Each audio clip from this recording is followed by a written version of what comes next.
हम IAS PCS भी इसका शपथ लेते हैं कि हम पूरे भारत में संविधान के अनुकूल चलेंगे, परंतु व्यवहार में जब देखा जाता है तो वो संविधान के अनुकूल ना चल करके मनुवादी व्यवस्था को फंसने का काम करते हैं कि आप लोग देश के अंदर कुछ भी करें, परंतु इन छोटी जात के लोगों को, पिछड़ों को किसी भी प्रकार का हक ना दें। अगर आप हक देंगे तो हम आपके खिलाफ में जंग लड़ेंगे। यहाँ के मनुवादियों की हजारों साल तक ये कहानी रही है। जिनकी बात आप कर रहे हैं उन लोगों ने मंदिरों के आधार पर देश के अंदर में करोड़ों करोड़ों लोगों को अत्याचार करके सुहा कर दिया। बहन बेटियों को यहाँ पर पाखंड के नाम पर मार दिया जान से बिल्कुल। और वो अपने मकसद के लिए सुबह 4 बजे से लेकर 5 बजे तक जब दुनिया सोती है, वहाँ के धरना सेठ से लेकर के प्रधानमंत्री तक अपने सुबह शाखा के बहाने देश को स्थापित करने का काम करते हैं अपने विचारों के लिए। भारत का पिछड़ा समाज, कम से कम 95% समाज अंधविश्वास में विश्वास करता है। मैं पिछड़े ही समाज की बात कर रहा हूँ। जो प्रधानमंत्री कहता है मैं पिछड़ा हूँ, पिछड़ा ही तो समाज है जो पूरे मंदिरों के जाकर के चंदा देता है। पिछड़ा ही तो समाज है जो जाकर के देवी दुर्गा और तमाम प्रकार के पाखंड को पनपाता है। वो 1 करोड़ की संख्या में हो, 10 करोड़ की संख्या में हो, वही जंग लड़ रहा है देश के अंदर में, वही जंग लड़ रहा है पूरे देश के अंदर में भारतीय संविधान को बचाने का। ब्राह्मण से घृणा नहीं है, मुझे ब्राह्मणवाद से घृणा है साथियों। इस देश के अंदर में जब जब ब्राह्मणवाद रहेगा कोई भी यहाँ पर वाद काम करने वाला नहीं है बाबा। जो धर्म अज्ञानता की तरफ ले जाता हो, जो धर्म मानव से मूर्ख बनाता हो, जो धर्म मानव के अंदर में भेद करता हो, वो धर्म नहीं हो सकता। वो धर्म नहीं हो सकता। धर्म कभी भी मानव में भेद नहीं कर सकता। पर भारत में करोड़ों लोग इतने तैयार हो चुके हैं जो इस भारतीय संविधान की रक्षा के लिए अपनी जान तक देंगे। हमारे हजारों सैनिक, लाखों सैनिक इस बात के लिए तैयार हैं। उनके पास बेईमान सिस्टम है जो धन के बल पर दबाए हुए हैं सिस्टम को। इन्होंने नेता खड़े करे, संस्थाएं खड़ी नहीं करी। संस्थाओं को मिटाने का काम करा नेताओं ने। सबसे पहले ये बाबा साहब डॉक्टर अंबेडकर जी ने इस गुलाम भारत में सबसे पहले भारत को आज़ाद करने के लिए और भारत की आज़ादी से भी पहले यहाँ के दलित, पिछड़ा, अल्पसंख्यक, विशेषकर महिलाओं की आज़ादी के लिए, उनके जो गुलामियत बने हुए माहौल को दूर करने के लिए, उन्हें आज़ाद करने के लिए, इंसानियत के रूप में उनको एक अधिकार देने के लिए बाबा साहब ने एक फोर्स स्थापित की थी जो भारत में पहली सेना कह सकते हैं आप, जिसका नाम समता सेंदल स्वयं बाबा साहब ने रखा। बाबा साहब ने अपने नेतृत्व में पूरे भारत के अंदर में बड़े बड़े नेतृत्व समता सेंदल के तत्वाधान में इस देश के लिए किए, समानता के लिए, भाईचारे के लिए। क्योंकि इस देश के अंदर में अंग्रेजों के शासन से पहले भी हजारों साल से इस देश में करोड़ों लोग, जो 85% पूरे भारत का समाज था, दलित, अछूत, पिछड़ा, महिला, सबको यहाँ जानवर की बदतर जिंदगी जीने पर मजबूर किया जाता था, जिसके लिए बाबा साहब ने संघर्ष किया। और समता सेंदल को स्थापित करने के बाद में बाबा साहब ने महाद के आंदोलन की बात हो, पानी पिलाने के लिए, चाहे नर्मदा के अंदर में आंदोलन की बात हो, चाहे वहाँ जहाँ ये नासिक का मंदिर था, मंदिर प्रवेश का आंदोलन हो, चाहे 1900 कालाराम मंदिर की बात हो, और चाहे उसके बाद बाबा साहब डॉक्टर अंबेडकर जब लंदन में पूरे भारत की आज़ादी के लिए संघर्ष करने के लिए गए थे, हजार जवान हमारे बाबा साहब के लिए संघर्ष कर रहे थे, उनकी रक्षा सुरक्षा के लिए। तो बाबा साहब के समय से लेकर आज तक समता सेंदल समानता के लिए, भाईचारे के लिए, देश में भारतीय जो संविधान है, ये कानून स्थापित हो पूरे देश के अंदर में, और इसके लिए संघर्ष कर रहा है समता सेंदल का ये लक्ष्य। आज़ादी के बाद से क्या अब जो शोषित वंचित समाज जो था, क्या उसको हक अधिकार अब तक नहीं मिल पाया है? क्या इस देश के अंदर संविधान का राज नहीं है? आप कह रहे हैं हमें समता समानता चाहिए, संविधान का अधिकार होना चाहिए, क्या अधिकार नहीं रहा? नहीं, जहाँ तक अधिकार की बात है, भारतीय संविधान के द्वारा पूरे देश ने स्वीकारा है। कोई भी जात, कोई भी धर्म, कोई भी जात का व्यक्ति भारत में अगर रहेगा तो भारत के संविधान को मान के चलेगा। ये वैधता के रूप में भारतीय संविधान और शासन प्रणाली मानती है। पर सच्चाई ये है जो व्यवहारिकता में कुछ समय से देखने को मिल रहा है कि मानते तो हैं, शपथ भी लेते हैं संसद से लेकर तमाम भारत की विधानसभाओं में, और तमाम IAS PCS भी इसका शपथ लेते हैं कि हम पूरे भारत में संविधान के अनुकूल चलेंगे, परंतु व्यवहार में जब देखा जाता है तो वो संविधान के अनुकूल ना चल करके मनुवादी व्यवस्था को फंसने का काम करते हैं। और मनुवादी व्यवस्था कायम पग पग पर करते हैं, चाहे स्कूलों की बात हो, चाहे मंदिरों की बात हो, चाहे यूनिवर्सिटी की बात हो। आपने जवाहरलाल नेहरू यूनिवर्सिटी में सुना होगा, तमाम सिस्टम को चेंज करके बाद वहाँ मनुस्मृति को कायम करने का काम किया। तो कहने का मतलब यह है, दिखावा है भारतीय संविधान के तहत शासन चलना, परंतु व्यवहार में मनुवादी व्यवस्था में बैठे लोग वो उस व्यवस्था को कायम करने पर तुले हुए हैं। आपकी लड़ाई मनुवाद से? हमारी लड़ाई मनुवाद से है और मानवता के कल्याण के लिए हमारा कार्य है।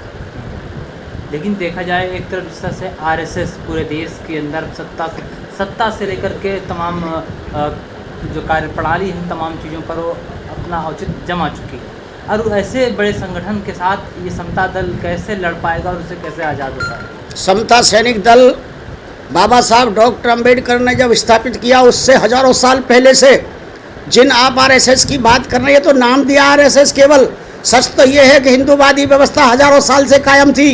इस देश के अंदर में 95% समाज जहाँ जानवर से बदतर जिंदगी बिता रहा हो, कोई भी व्यक्ति यहाँ बोल ना सकता हो, वो केवल विदेशियों का मामला नहीं था, भारत के ही मनुवादी लोगों ने कब्जा किया हुआ था तमाम सिस्टम पर।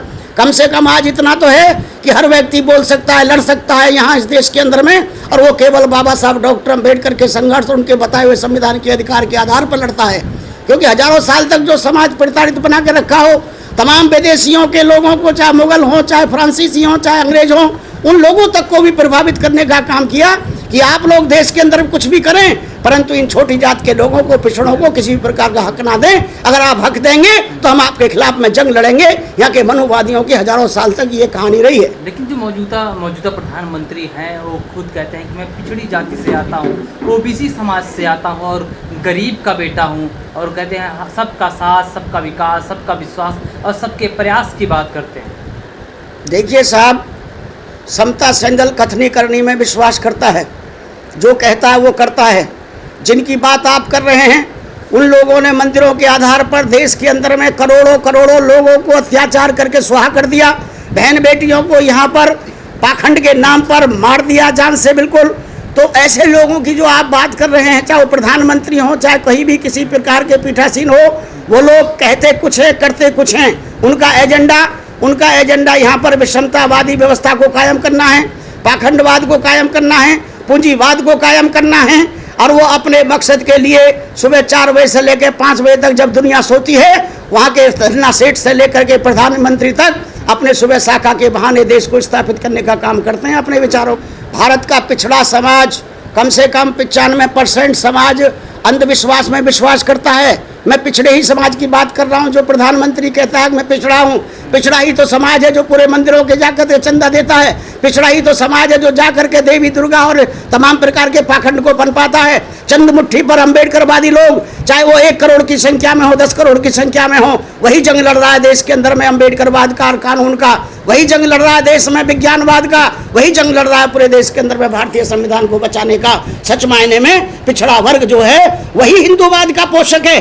95% ब्राह्मण वर्ग हिंदूवाद का पोषक है, जातिवाद का पोषक है। आप चले जाइए गांव में, जो खटीक जाति का है वो वाल्मीकि जाति से घृणा करता है, वो जातिवाद को मानता है, वहाँ ब्राह्मण नहीं है। इसी बात को बाबा साहब ने कहा था, मुझे ब्राह्मण से घृणा नहीं है, मुझे ब्राह्मणवाद से घृणा है। साथियों, इस देश के अंदर में जब जब ब्राह्मणवाद रहेगा कोई भी यहाँ पर वाद काम करने वाला नहीं है। बाबा साहब ने भी कहा था और आज भी आप देख रहे हैं। सर, ब्राह्मण और ब्राह्मणवाद में फर्क क्या है, ये बताएंगे आप? ब्राह्मणवाद और ब्राह्मण में ये फर्क है, तथागत बुद्ध के विचार को बहुत सारे ब्राह्मण ऐसे हुए जिन्होंने बहुत बेहतरीन तरीका से विचार को फैलाने का काम किया संसार भर में, परंतु बहुत सारे शेड्यूल कास्ट और पिछड़ों में ऐसे लोग हुए जिन्होंने ब्राह्मणवाद को कायम किया पूरे दुनिया के अंदर में।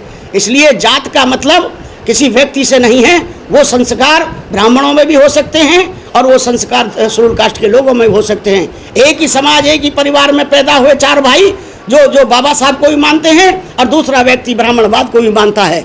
इस प्रकार से बाबा साहब ने कहा था, मेरा रिश्ता विचारधारा से है, जात से नहीं है। जो विचारधारा की ताकत होती है वो बहुत भारी भरकम होती है, क्योंकि बुद्ध को जापान मानता है, बुद्ध को थाईलैंड मानता है, बुद्ध को अमेरिका मानता है। जब जहाँ बुद्ध को मानने वाले लोग हैं वो किसी जात के सिस्टम से नहीं बंधे हैं, परंतु उन्होंने विकास किया है, तरक्की की है। हमें वो विकास और तरक्की का रास्ता जो बुद्ध ने दिया है, बाबा साहब ने दिया है, उस तरफ बढ़ रहे हैं हम, और यही लोकतंत्र है। इसलिए हम भारतीय संविधान का सम्मान करते हैं। इन तमाम धर्मों की उपासना करना, उसको प्रैक्टिस करना, उसको मानना, ये तो हमारा संविधान इजाज़त देता है। देखिए साहब, संविधान इजाज़त इस दृष्टि से देता है, संविधान मानवता के निर्माण के लिए आदेश देता है। जो मानवता के निर्माण के लिए धर्म काम करेगा, जो मानवता के कल्याण के लिए धर्म काम करेगा, बाबा साहब ने कहा था, जो धर्म अज्ञानता की तरफ ले जाता हो, जो धर्म मानव से मूर्ख बनाता हो, जो धर्म मानव के अंदर में भेद करता हो, वो धर्म नहीं हो सकता, वो धर्म नहीं हो सकता। धर्म कभी भी मानव में भेद नहीं कर सकता। इसलिए बुद्ध का धर्म वो धर्म है जो कल्याणकारी है, आज भी है और कल भी है, करुणा, मैत्री, भाईचारे का वातावरण पैदा करता है, लोकतंत्र प्रणाली में विश्वास करता है, मिलजुल कर निर्णय लेकर आगे बढ़ने तक का विश्वास करता है। ये जो परंपराएं हैं, ये जो विधिवत चीज़ें हैं, ये इस्लामिक सिस्टम में भी हैं, ईसाइयत सिस्टम में भी है, परंतु सब कुछ ये बुद्धिज्म के रास्ते से चली। और वहीं से बाबा साहब ने भी कहा था, मैंने जो भारत का संविधान स्थापित किया है वो बुद्ध के रास्ते से किया है, बुद्धिज्म से किया है, क्योंकि भारत के अंदर में लोकतंत्र चक्रवर्ती अशोक के ज़माने में भी था, हर्षवर्धन के ज़माने में भी था, और वहीं से तमाम चीज़ें ये यहाँ स्थापित की गई हैं। इतना ज़रूर है कि बाबा साहब डॉक्टर अम्बेडकर ने जो ज्योति जलाई है संविधान के रूप में, तमाम पाखंडी, तमाम मनवादी लोग इस भारत से इसको नष्ट नहीं कर सकते किसी भी कीमत में। वो चाल चल सकते हैं, वो झूठ बोल सकते हैं, वो पाखंड कर सकते हैं, पर भारत में करोड़ों लोग इतने तैयार हो चुके हैं जो इस भारतीय संविधान की रक्षा के लिए अपनी जान तक देंगे। और समता संदल उसमें प्रथम है, सबसे आगे रहेगा। हमारे हजारों सैनिक, लाखों सैनिक इस बात के लिए तैयार हैं, और इसी के लिए दिल्ली अम्बेडकर भवन पर प्रशिक्षण दिया जा रहा है। सर, अभी आपने कहा कि भारतीय संविधान की रक्षा करेंगे, उसका सुरक्षा करेंगे, क्या संविधान खतरे में है क्या?